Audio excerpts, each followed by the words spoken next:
देखो आज अपने इलेक्ट्रिशियन थ्योरी का उपकरण व उनकी वाट क्षमता का टॉपिक के बारे में चर्चा करेंगे।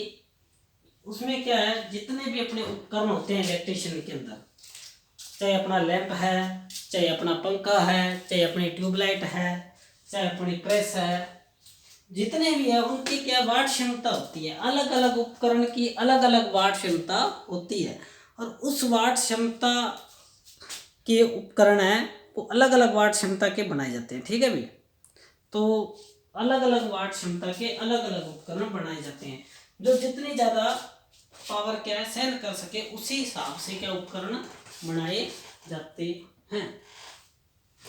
और इससे क्या है, पहले अपने क्या काफ़ी वीडियो अपने YouTube channel RS electrician theory के चैनल पर डाली हुई है। चुंबक है, सेल बैटरी है, प्रतिरोध है, इन पर काफ़ी वीडियो डाली हुई है, शॉर्ट वीडियो। तो आप उन वीडियो को एक बार जरूर देखें ताकि क्या है आपका इलेक्ट्रिशियन थ्योरी से संबंधित और ITI के जितने भी पेपर होते हैं ITI के अंदर अपने और बाकी कंपटीशन के अंदर, चाहे DRDO है, चाहे अपना टेक्निकल हेल्पर है, इनके अंदर भी क्या काफ़ी क्वेश्चन पूछे जाते हैं। तो आज अपने उन वीडियो को भी आप एक बार जरूर देख लें ताकि आपको अच्छी तरह से शॉर्ट वीडियो के रूप में क्लियर हो जाए। और आज अपने उपकरण व उनकी वाट क्षमता पर चर्चा करेंगे। तो आपको मैंने कह दिया कि अलग अलग उपकरण की अलग अलग वाट क्षमता होती है। अलग अलग वाट क्षमता अलग अलग उपकरण की होती है। जैसे क्या है, ये अपने उपकरण है, ये इनकी वाट क्षमता है। तो पहला है अपना उद्दीप्त लैंप। उद्दीप्त लैंप की वाट क्षमता होती है 60 वाट। क्या होती है? 60 वाट। और वैसे क्या 40 वाट के भी आते हैं और 100 वाट के भी आते हैं। ठीक है, पर अपने क्या लगभग 60 वाट मानते हैं।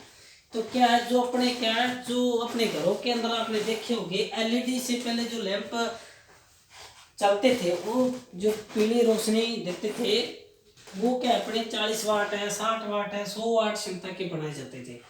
तो लेकिन मानक है, एक मानक है जो मान रख रखा है 60 वाट। जो उद्दीप्त लैंप होते हैं वो कम से कम है, या अपने कहते हैं अभी 60 वाट के बनाए जाते हैं। जो क्या पीली रोशनी देते हैं वो उद्दीप्त लैंप कहलाते हैं। और यह किस पे, यह उसमें सिद्धांत पर कार्य करते हैं, उसमें सिद्धांत पर कार्य करते हैं।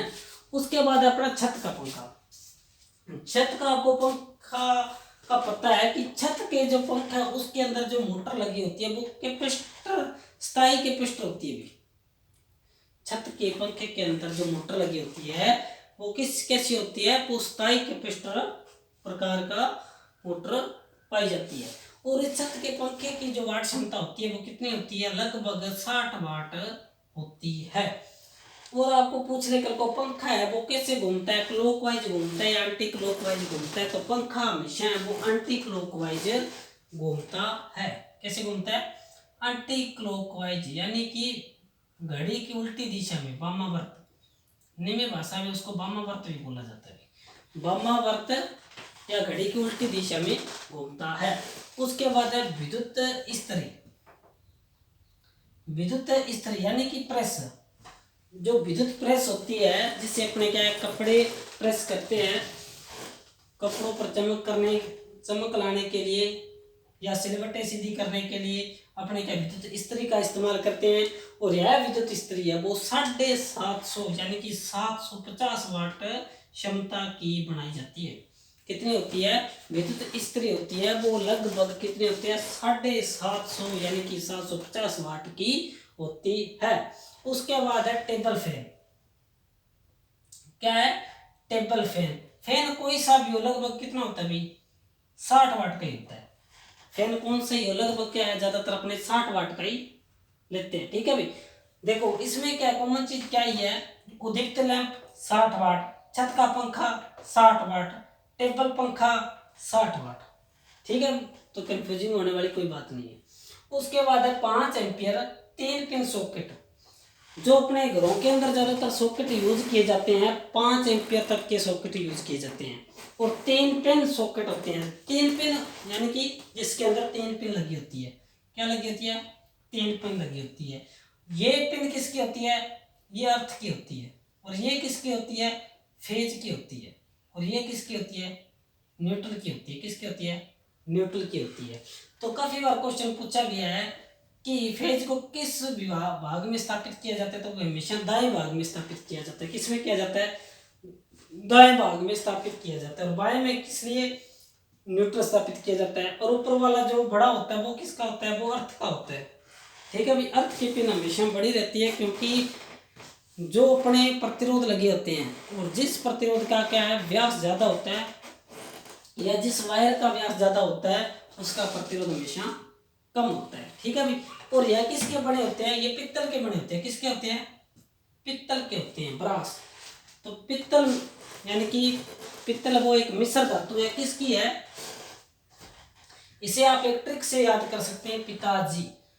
पिताजी, पी से पित्तल, ता से तांबा, जय से जिंक, पै से पित्तल, तै से तांबा, जय से जिंक। तो पित्तल है वो मिश्र धातु किसकी है, तांबा और जिंक की है।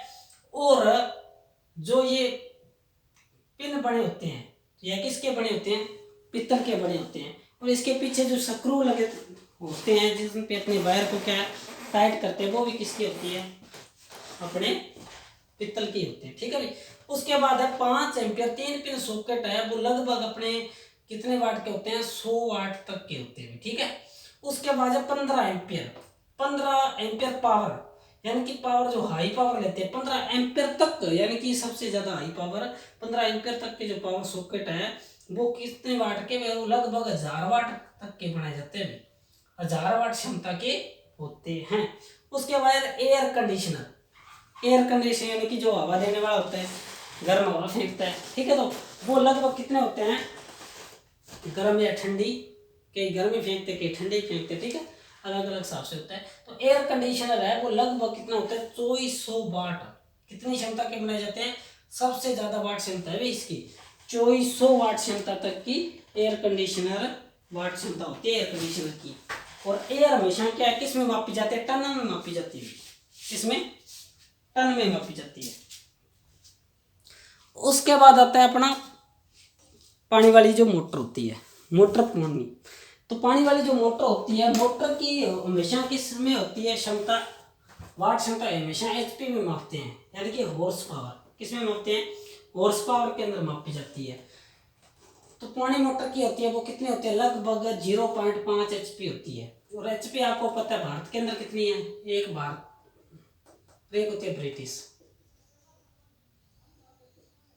भारत में कितनी एचपी है, 735.5, और ब्रिटिश कितनी है, 746 वाट।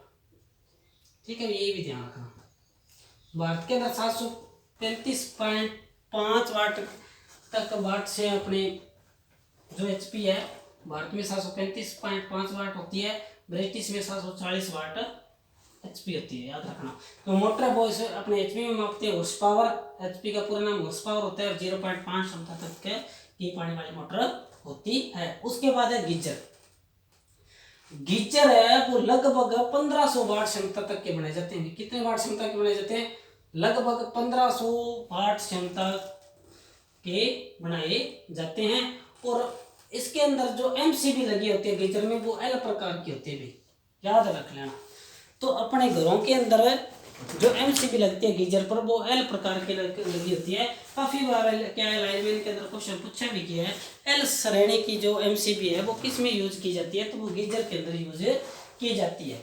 उसके बाद अपना टेलीविजन, क्या है, टेलीविजन। तो टेलीविजन की जो वाट क्षमता होती है वो कितनी होती है, 80 वाट होती है। कितनी होती है, 80 वाट होती है। कितनी होती है, 80 वाट होती है। अब तो क्या है, एलईडी चलने लगी, यानी कि एलसीडी चलने लगी, तो एलसीडी की वाट क्षमता थोड़ी कम होती है, जबकि टेलीविजन की वाट क्षमता 80 वाट होती है। उसके बाद है रेफ्रिजरेटर, यानी कि अपना ठंडा पानी करने वाला फ्रिज। तो रेफ्रिजरेटर है वो अगर 165 लीटर का है, क्योंकि इसकी रेफ्रिजरेटर है वो अपने लीटर में मापी जाती है क्षमता इसकी। ठीक है, क्षमता हमेशा लीटर में मापी जाती है, रेफ्रिजरेटर की भी कितने लीटर तक होती है, तो 165 लीटर तक है, तो उसकी जो वाट क्षमता होगी वो 225 वाट होगी, यानी कि 225 वाट क्षमता का जो रेफ्रिजरेटर है वो 165 लीटर का होगा। ठीक है। उसके बाद है कूलर। कूलर कूलर है वो 180 वाट का होता है। कितना होता है? 180 वाट का होता है। तो कूलर के अंदर जो मोटर होती है वो स्थायी कैपेसिटर मोटर होती है। कौन सी होती है? स्थायी कैपेसिटर। स्थायी कैपेसिटर मोटर होती है। और जो पानी वाली होती है वो कौन सी होती है? Shaded pole. जो पानी उठाती है वो कौन सी होती है? शेडेड पोल मोटर होती है। और जिससे फैन चलता है वो कौन सी होती है? स्थायी कैपेसिटर होती है। और जहाँ से पानी उठाती है वो कौन सी होती है? शेडेड पोल मोटर होती है। ठीक है भाई। और कैपेसिटर को अपने संधारित्र भी कहते हैं, धारित्य भी बोला जाता है। ठीक है भाई। आगे अपना फ्लोरोसेंट ट्यूब। देखो फ्लोरोसेंट ट्यूब है जो अपने पता है लंबी होती है। तो वो क्या है? अगर वो 600 mm की है, क्योंकि उसकी जो क्षमता है ट्यूबलाइट की, अपने उसकी क्षमता को mm में मापा जाता है। तो 600 mm की ट्यूबलाइट है तो उसकी जो वाट क्षमता होगी वो 25 वाट होगी। और इसी प्रकार अगर 1200 mm की है, यानी कि 600 का डबल है, तो उसकी जो वाट क्षमता होगी वो कितनी होगी? 40 वाट होगी। उसी प्रकार अगर 1500 mm की है ट्यूबलाइट तो उसकी जो वाट क्षमता होगी वो 90 होगी। याद रखना भाई, अगर 600 की है तो 25 होगी, अगर 1200 mm की अगर इसकी लंबाई है तो 40 वाट होगी, अगर 1500 mm इसकी लंबाई है तो 90 वाट होगी। ये इसकी लंबाई है, ये इसकी वाट क्षमता है। अगर 600 mm की लंबाई है तो 25 वाट है, अगर 1200 mm इसकी लंबाई है ट्यूबलाइट की तो इसकी वाट क्षमता 40 है, अगर 1500 mm की लंबाई है तो 90 वाट होगी। ये थे आज का अपना छोटा सा टॉपिक, उपकरण व उनकी वाट क्षमता। तो क्या बहुत बढ़िया तरीके से अपने पढ़ा है और काफ़ी क्वेश्चन है जो इसके अंदर आए थे वो भी रिपीट किए हैं। तो आपको समझ नहीं आया तो आप एक बार इसको वीडियो को दोबारा जरूर देखें। और ये मेरा यूट्यूब चैनल है RS electrician theory 29 RS electrician theory 29 RS। इस चैनल को आप लाइक शेयर और सब्सक्राइब जरूर करें ताकि IT से संबंधित, इलेक्ट्रिशियन थ्योरी से संबंधित जितने भी वीडियो है वो शॉर्ट वीडियो आपको इस चैनल पर मिल जाएगी। तो आप बेल आइकन का बटन भी दबाएं ताकि नोटिफिकेशन आप तक पहुंच जाए। तो मिलते हैं अपने नेक्स्ट वीडियो में, तब तक के लिए धन्यवाद।